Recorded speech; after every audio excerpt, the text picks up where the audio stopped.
Good morning. Romans 15, verse 7, a very simple one another today, but boy, is it a powerful one.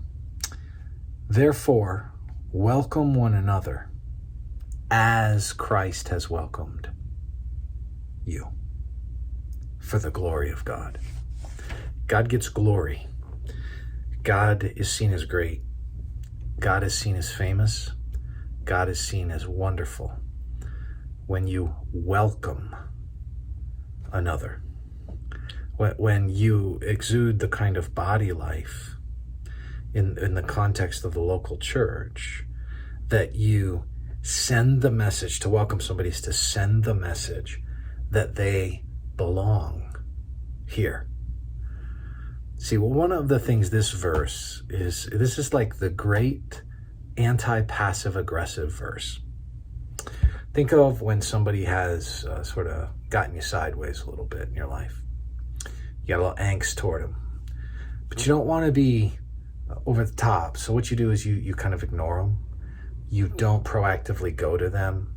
You make them come to you. You talk, but you're short, or you're clipped, or you're not invested. You don't belabor much speech with them. You are quiet and reserved. You're sending the message, and they get it loud and clear. And that is that you don't belong in the space with them. Or they don't belong in the space with you, rather. They're unwelcome.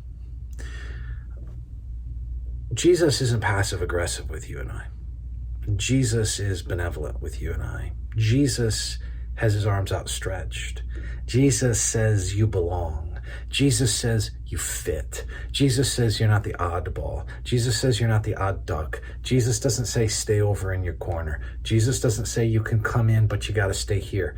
Jesus says come, you are welcome. When you come to somebody's house and you're welcome, you sit down, you put your feet up, you relax, you don't feel tension, you sink into the couch, you feel like this is a place to belong. Welcome one another. And as you welcome one another in your life, as you welcome one another in your home, as you welcome one another in the local church, you send the message that God is beautiful, he is great, that his gospel looks past offenses, that his gospel, and it looks past them because they've been dealt with, that he is kind. So my encouragement to you is welcome one another. One of the great Christian dispositions is to say to those who are fellow believers in particular, you belong with me. Welcome one another.